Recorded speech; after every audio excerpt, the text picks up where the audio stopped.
We continue now at the top of Daf Pei Bezim and Aleph and Meseches Gitin. This is Gittin Daf 82a. And the previous Amud, the Gemara had a machlokas ben Nanas and Rabbi Akiva in terms of a get mekusher. So who is able to sign when you have more witnesses than necessary? Who is able to sign on such a get? Ben Nanas said anyone can sign on such a get, even a completely disqualified witness. And Rabbi Akiva said a karov, a relative, can sign, but not a completely disqualified witness. And the Gemara in the previous Amud said this entire machlokas ben Nanas and Rabbi Akiva is only with regards to that one final signature. But to have more than one signature of a disqualified witness, that certainly would not be okay. And the Gemara now is in the middle of bringing a proof from the language of the Brisa, because the Brisa always talked about a case where you had one extra fold that wasn't signed. As the Gemara now continues, to come medalig vitani chad chad, because the way the Brisa phrases it is one by one. There's always one extra blank area that needs to be signed. For example, there's 7 folds and you have 6 witnesses. There are 6 folds and you have 5 witnesses, etc. And the Gemara says, indeed, Shema Mina, you see from that the whole machlokas is only on that last fold, that one last witness. So is that one last witness allowed to be completely disqualified from testimony in general, or do we only allow a karov? That's the machlokas again between Ben Nanas and Rabbi Akiva. Rashi explains the kamedalig v'tani chad chad shaholech u'mechaser ha'edim min aksharim echad echad b'chol dilag v'dilag. It's always you have one less witness than folds. Shemanu b'mishnah seinu lo dilag ela echad b'minyan haksharim, and so therefore again we're only talking about that last signature. And the Gemara continues, Amar Abaya says, Shema Mina, we see from this, Hai Karov Chasami Boy Bein Betchila, Bein Be'emsa, Bein Besof, that when the relative is signing, he could sign at the beginning, or the middle, or the end. Rashi will explain exactly what that means. And the Gemara continues, Mimai, how do we know this? Midalo Kavalei Makam, from the fact that they haven't established a specific place where the Karov signs.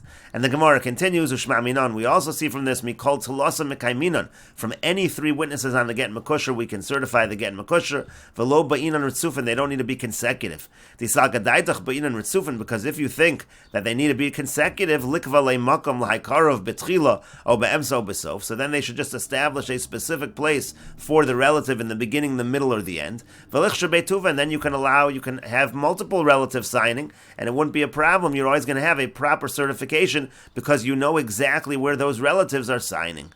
And the Gemara continues, Ki asu l'kami de Rabbi Yami, when they came before Rabbi Yami, Amar Lei said to him, Say v'hishlim all of Eved min Ashuk. When you're signing on a get mekusher, someone who is disqualified, it can even be an Eved min Ashuk, it can even be a slave, meaning to say that he ruled in accordance with Ben Nanas, that it doesn't only have to be a karov, like Rabbi Akiva said, it could be like Ben Nanas said, any disqualified witness is allowed to sign on this get mekusher.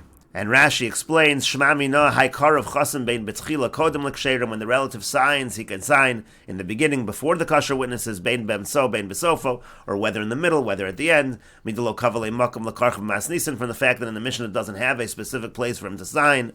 O Shema Mina, Midalo Kava Makam, and also we see from the fact there's no specific place, Shema Mina, Dechol Gittin Ushtaros Mekusharim Hayotzin Bebezin L'Hoid Al Chasimas Ha'edim L'Kaimo. We see that any kind of documents, let's say you have a get mekusher, any kinds of these folded documents in Bezin, and you need to certify the witnesses.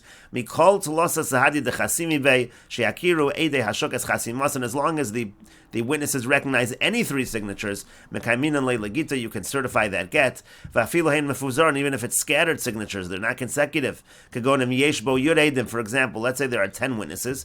Ve'eide Hashok Makir Nes Ksav Harishon Vashlishi Vachamishi, and the witnesses, they recognize the signatures of the 1st, the 3rd, and the 5th. Velo Ba'inan Sheakiru Osan Shlosha Ritzufin, we don't require that they recognize 3 consecutive signatures. Because if you said that we do need consecutive signatures, so why are we only allowing one relative to sign? The whole reason why we only allowed one relative is because otherwise there's a concern that when they would certify this get, maybe they'll end up certifying 2 of these signatures who are krovim, who are relatives, and just one kosher, which of course wouldn't be good. But there'd be a way to avoid that if they always had to certify consecutive signatures. Because likvalei makom lahashlam krovim, because you should always have a specific place where the relatives sign. O betchila kodem l'shnayim haksherim, it could always be before you have 2 kosher. So for example, you'll always have karov, then 2 kosher, karov, then 2 kosher, and then when you certify consecutively, you'll never have a problem. You'll always have at least 2 kosher witnesses. B'chol shloshu shlosha chasimin, but with every set of 3 that are signed. O be'emsa kol gimel v'gimel chasum yachshir karov echad. Again, every 3 that are signed, you'll have 1 relative in the middle. Kagon kosher v'karov v'kosher, it'll be a kosher, then a karov, then a kosher. V'choser v'chosim kosher v'karov v'kosher v'chein la'olam. And then you're not going to have a a problem.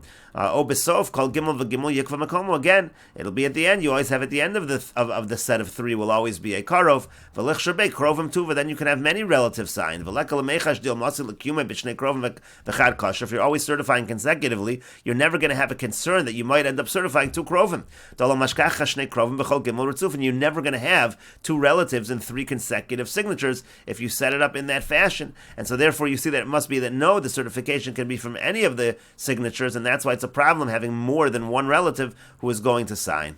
And Rashi continues, Ki asu l'kamei de Rav Ami, when they came before Rabbi Ami, get mekusher, meaning when he received the get mekusher, shelo hizmin lo edim leminyan kshara v'asofer v'oedim b'faneinu v'adayin lo nimsar lo. In other words, he had to get mekusher that wasn't completely signed, it still needed an additional signature. So Amar like Ben Nanis, so he ruled like Ben Nanis, and he said that anyone can sign on that last blank area, anyone can sign, even an Eved min Hashuk. Hadron Allah Hazorek, we will return to you, Parak Hazorek. This is the end of the 8th Parak of Meseches Gitin. If you're enjoying these videos and this channel, please like, share, and subscribe, and take a look at the description box below to see how you can support this channel. And we will now begin the 9th Parak of Meseches Gitin. And the parak begins, the Mishnah says, Hamegarish es ishto v'yomar lo hareat muteres l'chol adam ela leploni. If somebody divorces his wife, and he says to her, you are mutter to all men except for so-and-so.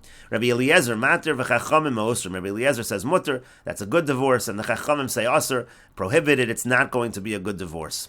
Keitzad Yaseh, what should he do? Yitlenu heimena v'yachzor v'yitinenu la. He has to take it back from her and then give it to her again. V'yomar lo harei muteres l'chol adam, and say to her properly, you are permitted to all men. Kasu v'soch, if he wrote this inside the get, he said ela leploni, that you're not permitted to so and so. Af al pi shechazer u'machko pasel, even though he went back and he erased that line, it is still going to be pasel, it is still going to be disqualified. And the Gemara says, Iboy lehu, they had the following question. Hi ela chutzu. When he says ela leploni, does that mean chutz, meaning to say the entire divorce? It's not a full divorce. He's saying you're divorced except for so and so. Oh, almanas, or is this almanas? It's just a condition. You're fully divorced, but on condition that you don't marry so and so. And the two sides are as follows. Chutzu, you could say that it means with the exception of so-and-so. Uvechutzu depligi rabbanon aled Rabbi Eliezer. And it's only by a case of chutz that the rabbanon argue in Rabbi Eliezer and the rabbanon say it's no good. Dashayir la beget, because he's really leaving off something by the get. It really has to be a full separation, and it's not a full separation according to the rabbanon. Avol ba'almanas, but if he says almanas, meaning it's just a condition, module, so then the chachamim would admit to Rabbi Eliezer that it is a good divorce. Midi dahavi, akol tanai di'alma. It's like any condition. You're allowed to put a condition on a get.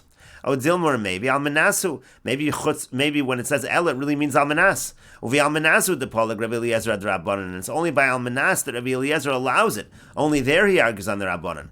Aval bechutz, but if it would be chutz, moda dohashayir labeget, then he would admit that it's problematic because he's leaving off. It's not a full separation within the get. And the Gemara continues, Amar Ravina says, Tashma, come here a proof from the following Mishnah in Negoim, Kol habatim mitamin b'Negoim, all houses can have tumah of Negoim, of tzaras, elo shalov de kochavim, except for the houses of idol worshippers.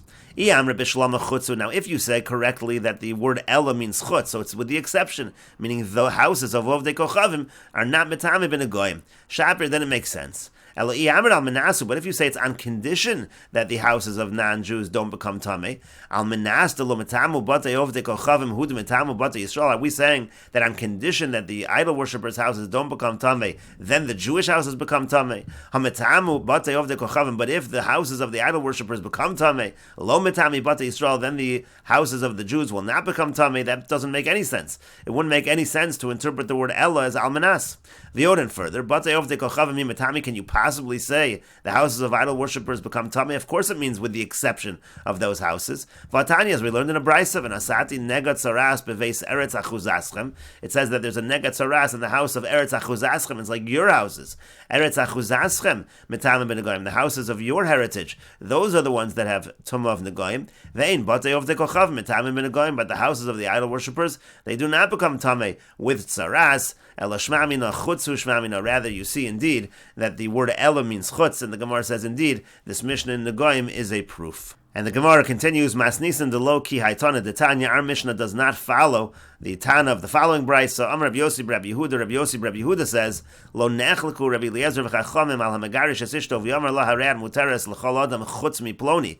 Rabbi Eliezer and the Chacham do not argue in a case where a person divorces his wife and says you're mutter to everyone except for Ploni. By the case of Chutz, they don't argue. She'ena Megureshes, everyone agrees she's not divorced in that case. Al Man Nechleku, in what case do they argue? Al HaMegaresh Ishto V'Yamar La, Hareya Muteres L'chol Adam Al Menas Shelo Tinasi L'Ploni. The Machlokas is in a case where the person's divorcing his wife and he says to her, you're mutter to everyone, and the condition that you don't marry so-and-so, and we will continue with this discussion in the next video on Daf Pei Beis Amud Beis.